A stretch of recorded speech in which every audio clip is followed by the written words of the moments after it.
Hello, it's Marc again. Today I'm gonna make a anemic Mary. Saying today it'll last about 3 days. Don't worry, I'll cut it a little bit. Quick explanation on the glove. As you might see here, I'm wearing a splint.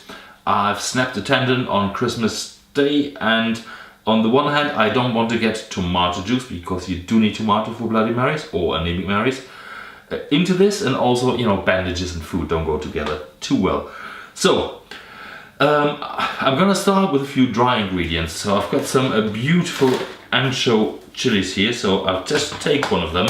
They give a nice background flavor, nice mild heat to it, and I just use a pair of scissors to chop it up.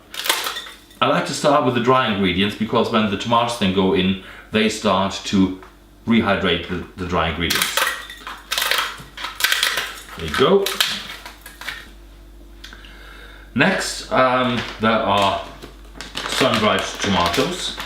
I just want to snip them in half a little bit, just so that they release their flavors, or thirds, whatever. But I certainly want to take the whole pack of that. So just cut that up, right? A bit more here. Because sun-dried tomatoes have just this beautifully deep tomato flavor. And yeah, the one thing that we're gonna do is we're gonna filter the tomato juice, just the juice out, and you really want to make sure you get oodles of flavor into that. So get that cut up. Right, I then got a few surprising ingredients. So first of all, I've got some porcini.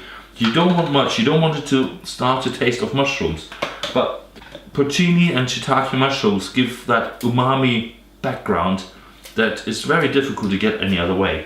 So I think that's enough on the porcini, and a relatively small one of the shiitakes, just the same. Just cut that in.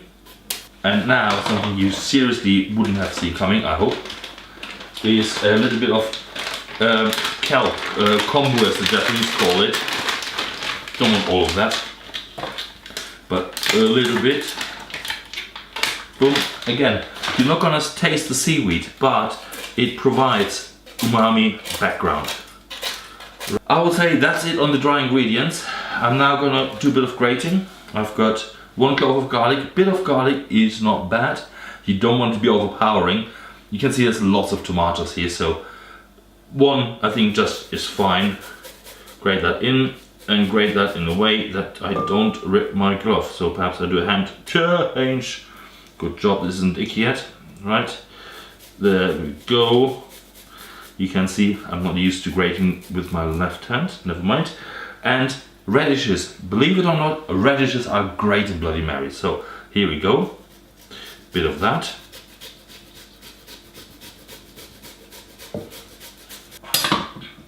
Quickly clean up my hands. Right, now seriously important tip is this vodka.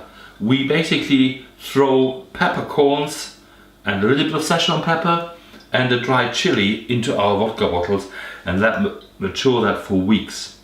When we do normally Bloody Mary at home, we try and sort of catch all the peppercorns. In this it doesn't matter, it just adds to the flavor. So let's put a good slug of vodka in. It is a Bloody Mary after all, right? Oh well, go for it. Right, there we go. One more thing to add is horseradish, and don't use the creamed horseradish, just hot horseradish sauce. Fresh is best, but I haven't got any at the moment. Don't be too shy on the horseradish, it gives a good flavor. Next we need the tomatoes. So I've got a whole variety here of them.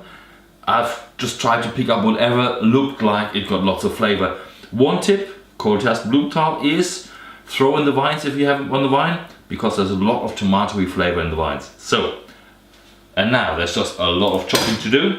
I'll take these off, start with throwing the vine in. There we go. The greens can go in as well. And then just chop them into small chunks.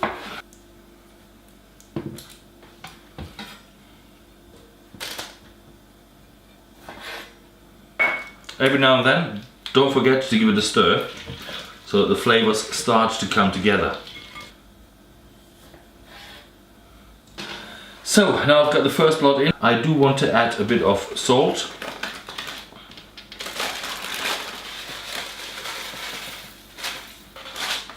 And a bit of sugar. Sugar is ever so important with tomatoes. By the way, we wrap our sugar in plastic bags because they are rubbish in cupboards. Because you just get sugar everywhere. This way you contain it at least a little bit. So a bit of sugar. What I also like to do is use some good vegetable stock granules. Don't use meat-based ones. A Bloody Mary shouldn't be a meaty thing. Even though we're gonna add gelatin later, but bear with me.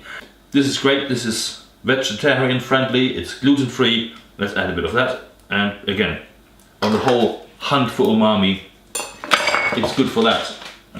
Seeing as I'm throwing it over, might as well, you can't have a Bloody Mary without Worcester sauce.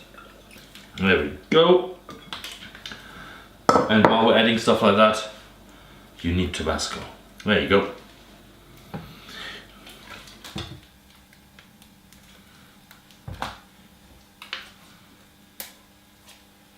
Whew, back-breaking work that is.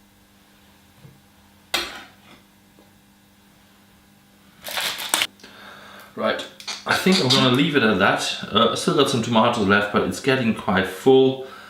I'm gonna add a little bit of sherry vinegar.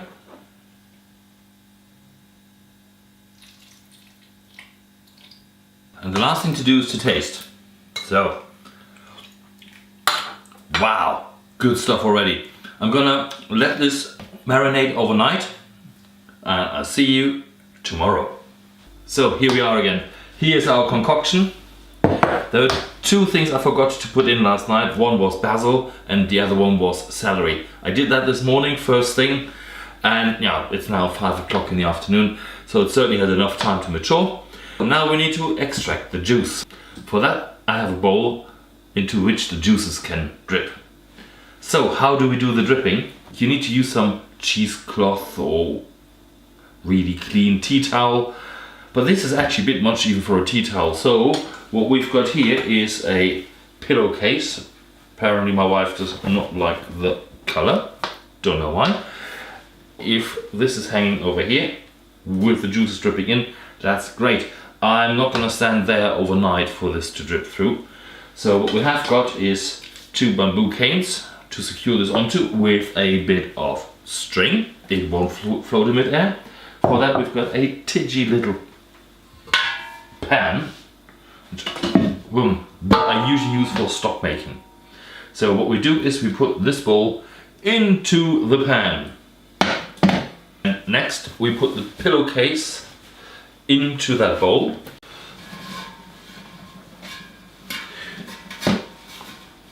And start ladling in the tomatoes. There you go.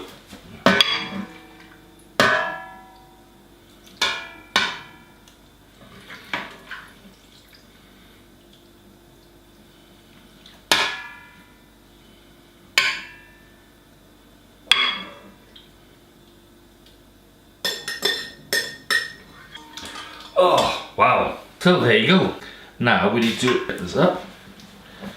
Probably best if we try and make a knot into it. And then we take our 2 canes and some string. Right, I hope that much will be enough. I could go for good luck. Get this together. And just make sure that we place it as well as possible over the bowl. Right, and then we just cover it with a bit of tin foil.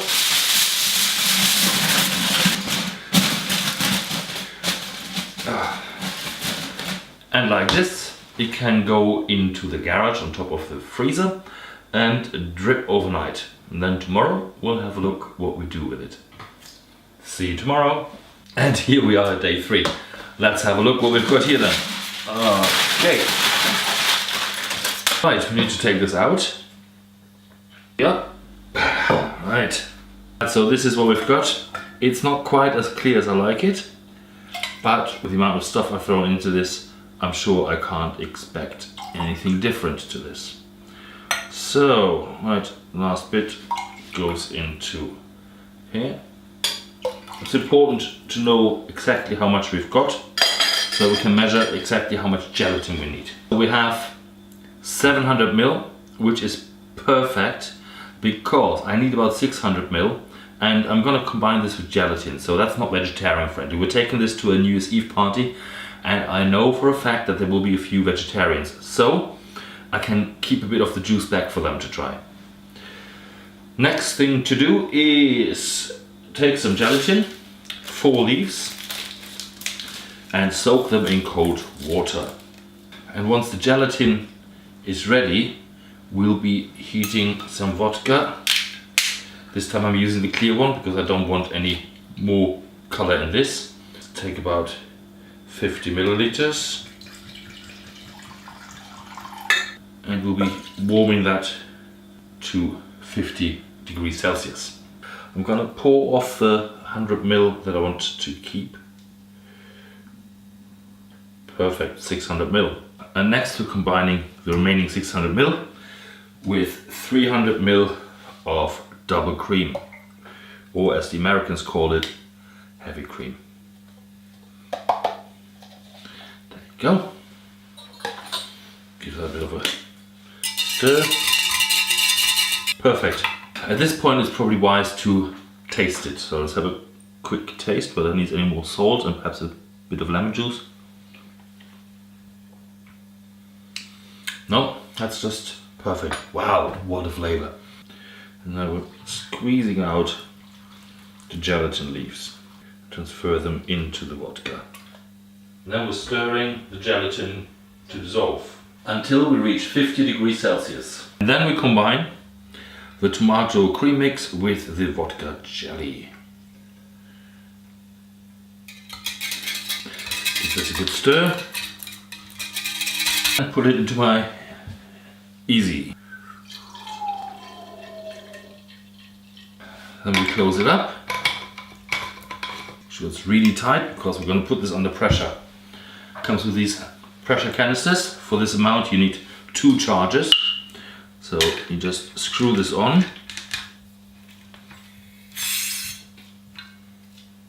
Did you hear that? Right, now it comes off. Whoops, okay, we don't want to lose the charge. Then you shake it rigorously. And the second charge. And shake again. As a closing lid for this. Now it needs to go into the fridge for about 5-6 hours. See you later. So here we are. This is now nicely chilled. Give it a good shake. I've asked Ron and my wife to do the guinea pig stuff because we don't know whether we can get a shot of people at the party. So here we go. Let's hope this works. Go in and Ooh. There you go. A spoon. Thank you. Tell me what you think.